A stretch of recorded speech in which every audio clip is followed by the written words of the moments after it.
জয় শ্রীকৃষ্ণ। রাধে রাধে বন্ধুরা। বন্ধুরা, আগামীকাল আষাঢ় মাসের শেষ একাদশী, যাকেই যোগিনী একাদশী বলা হয়, যা 24টি একাদশীর মধ্যে সর্বোত্তম এবং পবিত্র। এই আষাঢ় মাসের শুক্লপক্ষের এই একাদশীর দিনে আমাদের সামান্য কিছু কার্যে মা লক্ষ্মী ও ভগবান বিষ্ণুর বিশেষ কৃপা আমাদের জীবনে এসে পড়ে। আবার এই দিনে সামান্য কিছু ভুলেও বন্ধুরা মা লক্ষ্মীর কোপে জীবনেই দুঃখ দারিদ্রতা লেগেই থাকে। এছাড়াও এই আষাঢ় মাস যেহেতু আমাদের পালন কর্তা, যিনি জগতের নাথ জগন্নাথের রথযাত্রাও পালন করা হয়ে থাকে। আর এই একাদশী রথের আগের একাদশী, তাই এই একাদশীতে এই কার্যগুলো ভুলেও করবেন না। হ্যাঁ বন্ধুরা, এই সবজি এবং এই খাবার আপনারা খাবেন না। এই দিনে সামান্য ফুল আপনারা পেলে একদমই হাত ছাড়া করবেন না। এবং সকালে ঘুম থেকে উঠে আপনারা এই সামান্য কার্যটি কিন্তু কাল অবশ্যই করবেন। তাই চলুন বন্ধুরা, সবার আগে আমরা জেনে নিই যে কাল সকালে ঘুম থেকে উঠে কোন সামান্য কার্যে ভগবান আমাদের দুঃখ দারিদ্রতা হরণ করে জীবনে পরম সৌভাগ্যে ভরিয়ে দেয়। তাই এই প্রসঙ্গে বিস্তারিত জানার আগে আপনাদের বলে রাখি, আপনি যদি আমাদের এই চ্যানেলে নতুন হয়ে থাকেন তাহলে চ্যানেলটি অবশ্যই সাবস্ক্রাইব করুন এবং পাশে থাকা নোটিফিকেশন বেল আইকনটি ক্লিক করুন। কারণ আমি বিভিন্ন প্রকার তন্ত্র মন্ত্র বশীকরণ, টোটকা, বাস্তু টিপস, জ্যোতিষশাস্ত্র, পুজো আরাধনা এবং ব্ল্যাক ম্যাজিক করা নিয়ে নিত্য নতুন ভিডিও আপলোড করে থাকি, যা প্রয়োগ করার মাধ্যমে আপনার জীবনে থাকা সকল প্রকার সমস্যার সমাধান হয়ে যাবে। চলুন এইবার মূল আলোচনায় প্রবেশ করা যাক। তবে মূল আলোচনায় প্রবেশ করার আগে জয় শ্রীকৃষ্ণ রাধে রাধে লিখে কমেন্ট অবশ্যই করবেন। বন্ধুরা, যদি আপনারা আপনাদের জীবনে সুখ শান্তি সমৃদ্ধি পেতে চান বা যদি আপনার ইচ্ছা পূর্ণ করাতে চান, তাহলে আজ আমি আপনাদেরকে যে প্রক্রিয়াটি জানাতে চলেছি তা প্রত্যেক দিন সকালে ঘুম থেকে ওঠার পর এইভাবেই নিজের মনের ইচ্ছা ঈশ্বর বা ভগবানকে বলুন।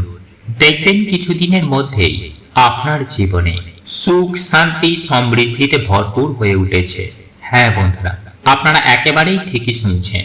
কারণ আমাদের হিন্দু শাস্ত্র মতে প্রত্যেক দিন যদি কোনো ব্যক্তি এই প্রক্রিয়াটি করতে পারে, তাহলে অবশ্যই তার জীবনে সুখ শান্তি সমৃদ্ধিতে ভরে ওঠে, মানসিক চিন্তা দূর হয়, মনে আসে এক অপার আনন্দ। ঈশ্বরের কৃপায় তার জীবনে এতই আয় উন্নতি হয় যা আশেপাশের সকল ব্যক্তি দেখে অবাক হয়ে যায়।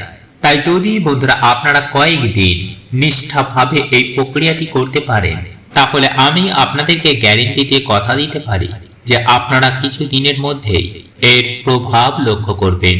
তাই সবার আগে আমরা এই ভিডিওটির মাধ্যমে জানবো যে এই দিন সকালবেলায় ঘুম থেকে উঠে আপনারা কি করবেন। বন্ধুরা, বেদ ব্যাস মনীষীর অনুসার আমাদের প্রত্যেকের ঘুম থেকে উঠেই সবার প্রথমে নিজের হাতের তালুর দিকে তাকিয়ে ঈশ্বর বা ভগবানকে ধন্যবাদ করা উচিত। কারণ বহু মানুষ হয়তো রাতে ঘুমানোর পর তারা আর সকালে ঘুম থেকেই ওঠেনি। বহু মানুষ রাতের বেলায় তার প্রিয়জনকে হারিয়েছে, কিন্তু ঈশ্বরের বিশেষ কৃপা যে আমাদের সাথে বন্ধুরা এমন কোনোটাই হয়নি। তাই এর জন্য আমাদের সকালবেলা ঘুম থেকে উঠে হাতের তালুর দিকে তাকিয়ে পরম আত্মাকে ধন্যবাদ দেওয়া উচিত। কারণ বন্ধুরা আমাদের হাতের তালুতে সমস্ত দেবদেবীর বাস হয়। তাই নিজের হাতের তালু দর্শন করে মনের ইচ্ছা বললে সমস্ত দেবদেবীর আশীর্বাদ একসাথেই প্রাপ্তি হয়। বন্ধুরা, সকালে উঠেই নিজের হাতের তালু দেখা অত্যন্তই শুভ বলে মনে করা হয়। কারণ হাতের তালুর অগ্রভাগে রয়েছে মা লক্ষ্মী, হাতের তালুর মাঝখানে বিরাজ করেন মা সরস্বতী, আর তালুর ঠিক নিচে বিরাজ করেন স্বয়ং ভগবান শ্রীকৃষ্ণ। তাই এর জন্যই আমাদের শাস্ত্রে ঘুম থেকে উঠেই হাতের তালু দর্শন করতে বারবার বলা হয়েছে।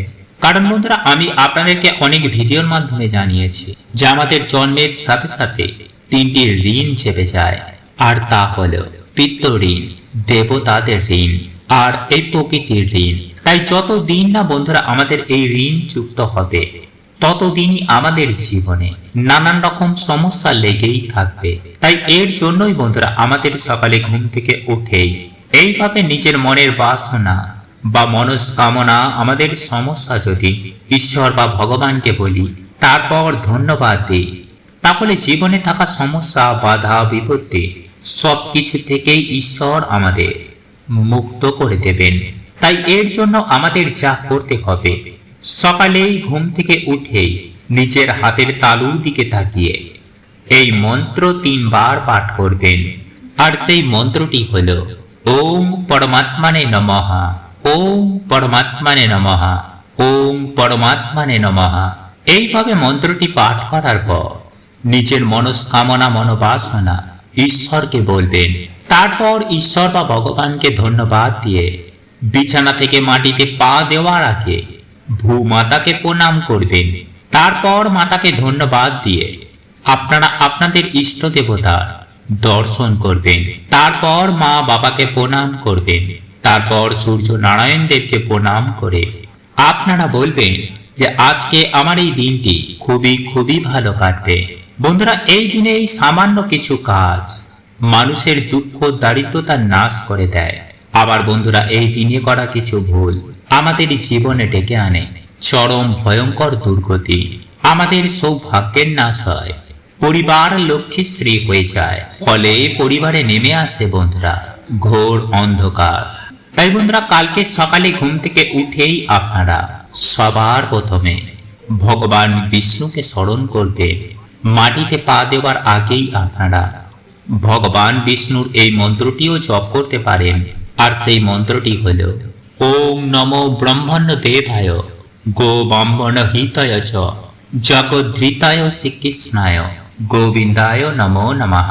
বন্ধুরা, যদি আপনারা কালকের দিনে সকালে এই মন্ত্রটি জপ করতে না পারেন, তাহলে বন্ধুরা স্নান করে এসে আপনারা অবশ্যই এই মন্ত্রটি জপ করুন। এবং সকালে ঘুম থেকে উঠে আপনারা কোন জিনিসগুলো আপনারা কালকে দেখবেন না, চলুন এইবার আমি আপনাদের জানিয়ে রাখি।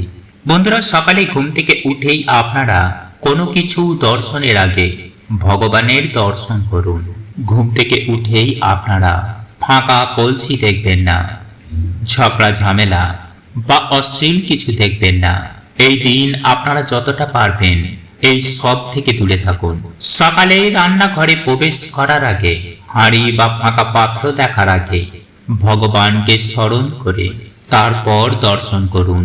ঘুম থেকে উঠেই বন্ধুরা কারোর ছায়া বা আয়না দেখবেন না। বন্ধুরা, একাদশীতে আপনারা শরীরে বা মাথায় তেল, শ্যাম্পু, সাবান এগুলি দেবেন না। চুল, দাড়ি, নখ এগুলিও কাটবেন না। এই দিনে আপনারা যারা মেনে চলতে পারবেন তারা পঞ্চরবি শস্য এই দিন ভুলেও খাবেন না। যেমন ধান জাতীয় খাদ্য, গম জাতীয় খাদ্য, জব জাতীয় খাদ্য, ডাল জাতীয় খাদ্য এবং সরষের তেল। কিন্তু যদি বন্ধুরা আপনারা এইগুলি মানতে না পারেন, তাহলে আপনারা পেঁয়াজ, রসুন, আমিষ এবং মদ্যপান এগুলি ভুলেও করবেন না। বন্ধুরা, এই দিনে তুলসী মঞ্চে প্রদীপ দেখানো, তুলসী মঞ্চে জল অর্পণ করা, ভগবান বিষ্ণুর মন্ত্র জপ করায় সেই ব্যক্তির বাড়ি থেকে সকল প্রকার দুঃখ, দারিদ্রতা, দুর্ভাগ্যের নাশ হয়ে যায়। কারণ বন্ধুরা, এই কার্যে আজকের দিনে মা লক্ষ্মী এবং ভগবান বিষ্ণু অত্যন্তই প্রসন্ন হন এবং সেই বাড়িতে তিনি বিশেষ কৃপা করেন। কিন্তু যে বাড়িতেই বন্ধুরা আজকের দিনে আমিষ, পেঁয়াজ, রসুন, মদ্যপান, মাছ, মাংস, ডিম, ঝগড়া ঝামেলা, অশান্তি বাড়িতে বেশি করে হয়, সেই বাড়ি থেকে মা লক্ষ্মী ও ভগবান বিষ্ণু গৃহ ত্যাগ করেন। তাই আজকের দিনে বন্ধুরা আপনারা কিন্তু এই ভুলগুলোকে একদম করবেন না। এবং দ্বাদশীর দিনে বন্ধুরা আপনারা তুলসী পত্র কিন্তু ভুলেও চয়ন করবেন না। আজকের দিনে তোলা তুলসী পত্রই আপনারা কালকে ভগবানকে ভোগে নিবেদন করবেন। নাম্বার 2, তাই বন্ধুরা আপনারা এই দিনে সন্ধ্যাবেলায় ভালো করে হাত পা ধুয়ে, পারলে একটি সাদা বা হলুদ বস্ত্র পরে আপনারা প্রত্যেক দিন বাড়িতে যেমন সন্ধ্যা আরতি করেন, তুলসী মঞ্চে যেমন ভাবে প্রদীপ দেখান, ঠিক তেমনি বাড়িতে আপনারা একটি প্রদীপ ধরিয়ে ওম ভগবতে বাসুদেবায় নমঃ এই মন্ত্রটি বলে তুলসী মঞ্চে গিয়ে সেই প্রদীপ দেখিয়ে মাতা তুলসী মহারানীকে প্রণাম করে মাতা তুলসী মহারানীর আশীর্বাদ নেবেন।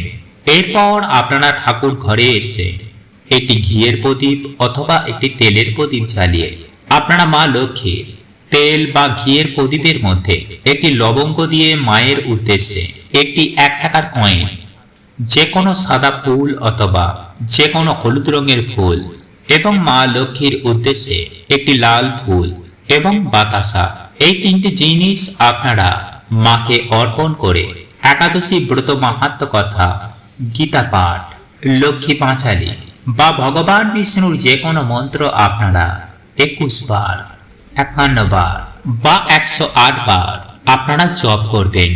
যেমন ওম নমো ভগবতে বাসুদেবায় নমঃ, ওম লক্ষ্মী নারায়ণ নমো নমঃ বা হরে কৃষ্ণ মহামন্ত্র আপনারা এই দিনে জপ করতে ভুলবেন না।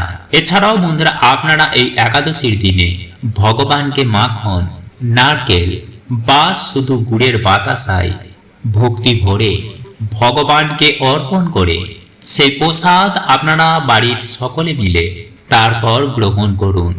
এতেই বন্ধুরা মা লক্ষ্মী ও ভগবান বিষ্ণু অত্যন্তই প্রসন্ন হন এবং সেই ভক্তের জীবন থেকে সকল প্রকার দুর্ভাগ্য তিনি নাশ করে দেন।